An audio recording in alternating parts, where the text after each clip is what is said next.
అధిరన్ సంచ మహేశ్వరంకి అతి సమీపంలో హెచ్ఎండిఏ అప్రూవ్డ్ విల్లా ప్లాట్లు ఈఎంఐ మరియు బ్యాంక్ లోన్ సౌకర్యం అందుబాటులో. అందరికీ నమస్కారం. నేను Swarupa Potlapalli. Welcome to Suman TV. ఒకప్పుడు ఇంటింటికి తిరిగి మినరల్ వాటర్ బాటిల్స్ సప్లై చేసిన రిషబ్ శెట్టి సక్సెస్ఫుల్ డైరెక్టర్ గా మారిపోయారు. కాంతారా చాప్టర్ 1 ఏకంగా ఆయన తలరాతనే మార్చేసింది. అయితే ఇప్పుడు ఇండస్ట్రీలో ఇంకొక రకమైన చర్చ జరుగుతోంది. ముఖ్యంగా రిషబ్ శెట్టికి జూనియర్ ఎన్టీఆర్ కి మధ్య సూపర్ బాండింగ్ కనిపిస్తోంది. ఏకంగా ప్రీ రిలీజ్ ఈవెంట్ లో రిషబ్ భార్య అయిన ప్రగతి శెట్టి జూనియర్ ఎన్టీఆర్ ని అన్నయ్య అని పిలిచారు. ఇంతకీ వీళ్ళిద్దరూ స్నేహితుల, బంధువుల? మొత్తానికి ఇప్పుడు వీటన్నిటి గురించి ఇంట్రెస్టింగ్ ఇన్ఫర్మేషన్ మనకి అందించడానికి సీనియర్ ఫిల్మ్ జర్నలిస్ట్ క్రిటిక్ ప్రభు గారు నాతో రెడీగా ఉన్నారు. ఆయనతో మాట్లాడదాం. నమస్తే ప్రభు గారు. నమస్తే అమ్మా.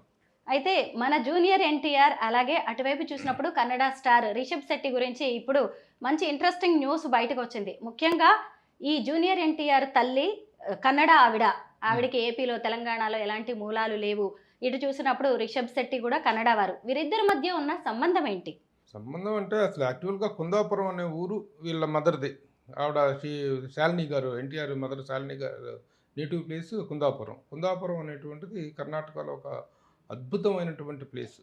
ఎటు చూసినా వాటర్, చాలా నదులు అన్ని సంగమం అయ్యేటువంటి ప్లేసు, సముద్రంలో కలిసేటువంటి ఏరియా మొత్తం కూడా ప్రకృతి అందాలతో నిండిపోయేటువంటి, అసలు కర్ణాటక అంటేనే ప్రకృతి అందాలకు చాలా పెట్టింది పేరు. దాంట్లో ఈ కుందాపురం అనేటువంటి ఒక స్పెషల్ ఇది అనమాట. అక్కడ ఒక రకమైనటువంటి బాండింగ్ ఉంటుంది ప్రజలకు, అక్కడ ఉన్న నేటివ్ ప్లేస్కి. అక్కడ నుంచి వచ్చారు ఆవిడ, అక్కడ నుంచి వచ్చారు. అక్కడ పరిచయాలు ఉన్నాయి. అదే కాకుండా అక్కడ బంధుత్వాలు. ఇప్పుడు వాళ్ళు శాలిని గారు, ఎన్టీఆర్ గారు మదర్ శాలిని గారు 5 అక్క చెల్లెలు. 5 అక్క చెల్లెలు అయితే ఈవిడ రెండో ఆవిడ. ఆ 5 అక్క చెల్లెలు రెండో ఆవిడ శాలిని గారు. లాస్ట్ ఆవిడ భర్త రాజా. 5 అక్క చెల్లెలు లాస్ట్ రాజా అంటే స్వప్న అనేటువంటి సినిమాలో దాసరి నారాయణరావు గారు హీరోగా పరిచయం చేశారు. తర్వాత చాలా సినిమాల్లో హీరోగా చేశాడు. హీరోగా చేశారు, రకరకాల క్యారెక్టర్ చేశారు. Very nice person. చిన్న వయసులో కొంచెం క్యాన్సర్తో చనిపోయారు రాజా. తన 5వ అనమాట, 5వ చెల్లెలు భర్త. సో ఆ విధంగా వాళ్ళు, ఆవిడ ఇక్కడ హైదరాబాద్లో పనిచేస్తున్నప్పుడు పరిచయం హరికృష్ణ గారికి, నందమూరి హరికృష్ణ గారికి అక్కడ ఆహ్వాన హోటల్లో పరిచయం పరిచయం. ఆ పరిచయం అలాగే ఒక అనుబంధంగా ఇదైపోయింది. దే కంటిన్యూడ్ యాజ్, పెళ్లి చేసుకోకపోయినా దే కంటిన్యూడ్. వాళ్ళ ప్రేమ ఫలితంగానే మన ఉద్దండు సకల కళా వల్లభుడు ఎన్టీఆర్, జూనియర్ ఎన్టీఆర్ అని రావడం, అది దట్ ఈస్ ద రిలేషన్. అట్లాగా ఆ నేటివ్ ప్లేస్లో వాళ్ళిద్దరికి ఉన్నటువంటి పరిచయాలు.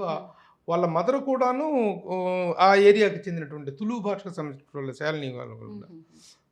రిషబ్ శెట్టి వాళ్ళది కూడా భాష ఆ ప్రాంతానికి సంబంధించినటువంటి వాళ్ళు కావటం వల్ల ఆ బాండింగ్ అనేటువంటిది అలా కంటిన్యూ అయింది. అలాగే అమ్మాయి ప్రగతి, రిషబ్ శెట్టి భార్య, షీ సాఫ్ట్వేర్ ఇంజనీర్.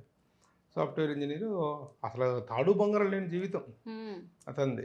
అలాంటి ఒక ఏదో ఇందాక చెప్పినట్టుగా మినరల్ వాటర్ అమ్ముతూ వ్యాపారాలు అప్పులు పాలయ్యి, అప్పులు తెచ్చడం కోసం మనిషి మారు వేషాల్లో తిరిగి ఎవరికి కనిపించకుండా తిరుగుతూ ఈ విధంగా చేసినవాడు పట్టుదలగా ఈ స్థాయికి రావడం రియల్లీ టు బి అప్రిషియేటెడ్.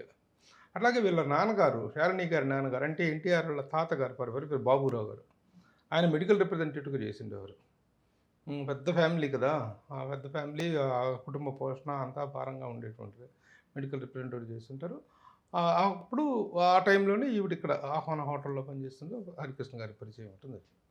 అయితే జూనియర్ ఎన్టీఆర్ ని చూసినప్పుడు హరికృష్ణ తరఫు నుంచి మనం అందరం మన అబ్బాయి, మన తెలుగు అబ్బాయి అనుకుంటాం.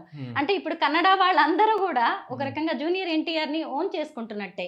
శాలిని గారి పుట్టిల్లు అక్కడే కాబట్టి అమ్మ తరఫు అంతా అటు, తండ్రి తరఫు అంతా ఇటు కాబట్టి 2 కుటుంబాలు. Kannada is mix of both Telugu and Kannada NTR. అందుకే ఆ కన్నడ కూడా అద్భుతంగా మాట్లాడతాడు తను.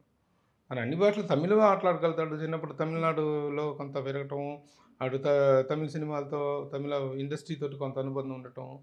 ఏ భాష అయినా అనర్గళంగా అద్భుతంగా మాట్లాడగలిగినటువంటి ఒక డైనమిక్ పర్సన్ కదా. జూనియర్ ఎన్టీఆర్ గారినే కాదు, సీనియర్ ఎన్టీఆర్ గారిని కూడా మీరు చాలా దగ్గర నుంచి చూశారు. టాలీవుడ్ గురించి మీకు పట్టుంది.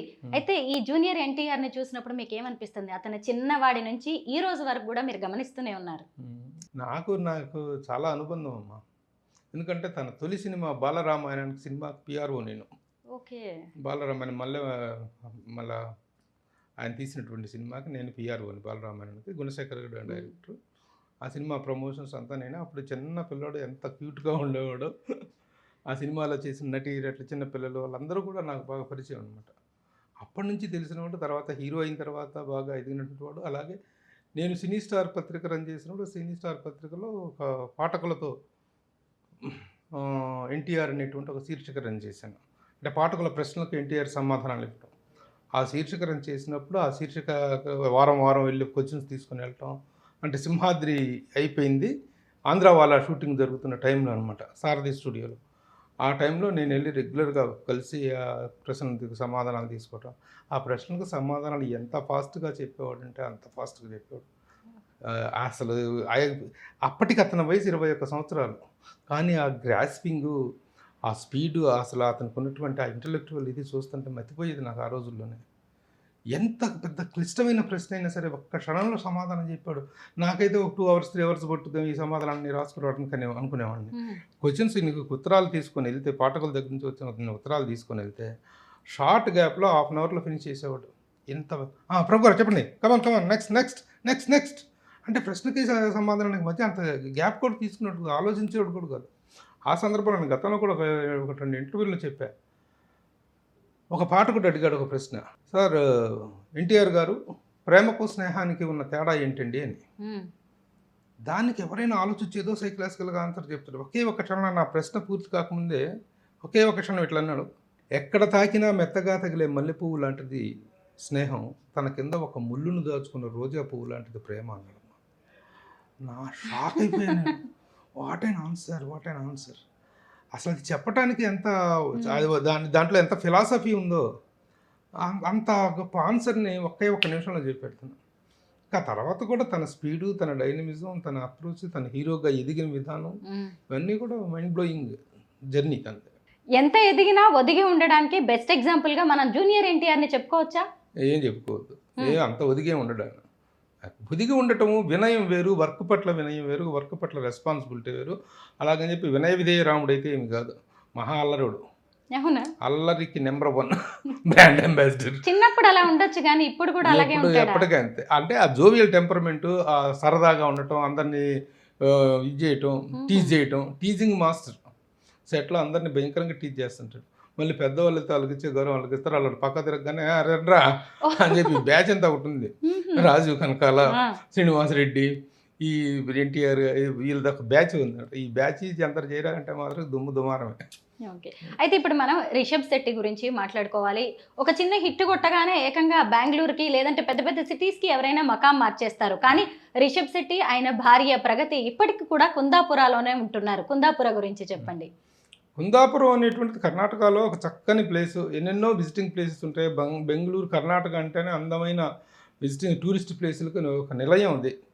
అటు క్లైమేట్ అద్భుతంగా ఉంటుంది, ప్రకృతి అందాలు ఉంటాయి, ఇటు చూసిన పచ్చదనం కనిపిస్తుంది. అలాంటి దాంట్లో ఇంకా కుందాపురం ఈజ్ వెరీ స్పెషల్. మరి అక్కడ ప్రకృతి అందం ఉంటుంది, అక్కడ ఒక సాంస్కృతిక అనుబంధం ఉంటుంది, పుట్టి పెరిగిన ఊరు తాలూకు ఆ మట్టి వాసన ఉంటుంది. కాబట్టి ఎవరికి ఇష్టమైతే వాళ్ళకి పని ఉంటే కుందాపురం వెళ్ళి కలువు సార్. అది వాళ్ళు నిలబెట్టుకోవటాన్ని బట్టి ఉంది. తన అనుబంధాన్ని అక్కడ మార్చుకోలేడు. తను రావాల్సిన అవసరం లేదు. తను తీసే సినిమాలన్నీ కాంతారాలు ఇవన్నీ అడవులు ఈ ప్రాంతాల్లోనే తీశారు ఇప్పటిదాకా కూడాను. 3-4 ఏళ్ళు 5 ఏళ్ళు అక్కడే గడిచిపోయింది తనకు. That is nearest. కాబట్టి అక్కడే ఉంటున్నాడు. ఇప్పుడు ఎవరికైనా అవసరం ఉందనుకుంటే ఎవరితో అవసరం ఉంటే వాళ్ళు అక్కడికి పోవాల్సిందే. ఇప్పుడు అక్కినేని నాగేశ్వరరావు గారు 1963లో హైదరాబాద్కి షిఫ్ట్ అయిపోయారు. నాతో సినిమాలు తీయదలుచుకున్న నిర్మాతలందరూ హైదరాబాద్ వచ్చి తీసుకోండి, లేకపోతే నేను మాత్రం మద్రాసులో రాను, మద్రాసులో షూటింగ్ చేయను అన్నారు. ఆ రోజున అప్పుడు పెద్ద సంస్థలన్నీ కూడా అన్నపూర్ణ సంస్థ కానీ, జగపతి కానీ, పిఏపి కానీ, ఈ సంస్థలన్నీ కూడా ఎక్కడికి వచ్చి ఆయనతో సినిమాలు తీశారు కదా. అట్లాగే ఇప్పుడు తను కావాలనుకుంటే అక్కడికే వెళ్తారు, అక్కడే కలుస్తారు. అది కాంతారా లాగే కాంతారా చాప్టర్ 1 కూడా హిట్ కొట్టింది. అయితే ఈ సినిమాలు రెండు కూడా తాంత్రిక శక్తులకి, దైవిక శక్తులకి సంబంధించిన సినిమాలు మాత్రమే కాదు, సహజ వనరుల దోపిడీ మీద పోరాటానికి సంబంధించినవి అనే ఒక డిస్కషన్ నడుస్తుంది. మీ అభిప్రాయం ఏంటి? ఆ తాంత్రిక శక్తులు, దైవిక శక్తులు, తాంత్రికమేమి లేదు, దైవిక శక్తి వేరు. తాంత్రిక శక్తులు అంటే మరి దుష్ట శక్తులు అనేటువంటి మీనింగ్ వచ్చింది. దైవిక శక్తులు అనేటువంటి ఉన్నటువంటిది it is matter of faith. నమ్ముతారా నమ్మరా, ఎవరి విశ్వాసం వాళ్ళదే, ఎవరి నమ్మకాలు వాళ్ళే, అది వేరే విషయం. దాంట్లో తాంత్రిక శక్తుల కంటే కూడాను దైవిక శక్తులు, ఆ ప్రకృతి దోపిడీ అనేటువంటి దాని మీద కూడాను ఒక దృష్టి సారించినటువంటి మంచి సినిమా. నిజంగా ఆ లొకేషన్స్ చూడాలంటే మాత్రం అద్భుతమైన లొకేషన్స్, ఆ దట్టమైన అడవులు చూడాలంటే మాత్రం ఆ ప్రాంతాల్లో ఉండే ఒక దైవికత, నిజంగా అక్కడ అంత దైవికత ఉంటుందా, ఉంటే ఉండొచ్చు అనేటువంటి నాస్తికులకు కూడా ఒక నమ్మకం, ఒక ఇది బిలీఫ్ కలిగేంత అద్భుతమైనటువంటి లొకేషన్స్ అవి. ఒక ప్రాంతానికి దైవికత ఉంటుందా అనేటువంటి ఇది కలిగించేంత గొప్పగా చిత్రీకరణ జరిగింది ఆ సినిమా. It is a wonder. విజువల్గా ఇట్ ఈస్ ఎ వండర్ అమ్మ. నేను మొన్న రివ్యూలో చెప్పింది కూడా అదే. కంటెంట్ వైజ్గా ఫస్ట్ హాఫ్లో కొంత కేర్ తీసుకుంటే it would have been a better film, ఇంకా బెస్ట్ ఫిల్మ్ అయి ఉండేది. అది తప్పితే in the remaining aspect is a well made film.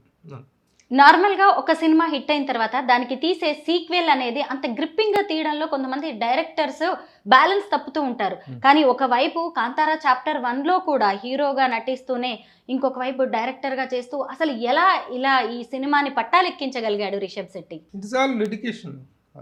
దాని మీద అదే ఒక తపస్సులాగా, అదే ఒక ధ్యానంలాగా చేసగలిగినప్పుడు మాత్రం ఇది పాసిబుల్ అవుతుంది తప్ప ఏదో చేసేస్తాంలే, చూసేస్తారులే, ఫస్ట్ హాఫ్ సక్సెస్ అయింది కాబట్టి కాంతారా సక్సెస్ అయింది కాబట్టి సెకండ్ హాఫ్ ఎట్లన్నా చూస్తారులే అనేటువంటిది లేదు.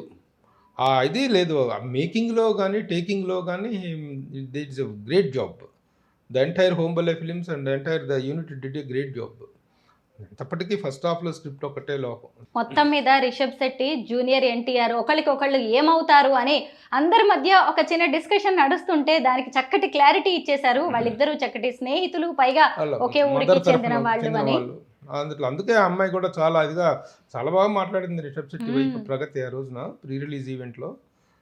చాలా చాలా టచింగ్ మాట్లాడింది. ఒక చదువుకున్న ఎడ్యుకేషన్ తాలూకు హైట్స్ కనిపించింది తను మాట్లాడిన మాటల్లో. జూనియర్ ఎన్టీఆర్ ని అన్నయ్య అనగానే అందరి కళ్ళు ఒక్కసారిగా అటువైపే పడ్డాయి ప్రగతి మీద. థ్యాంక్ యూ సో మచ్ ప్రభు గారు, చాలా చక్కటి క్లారిటీ ఇచ్చారు మాకు వాళ్ళ రిలేషన్ గురించి. Thank you.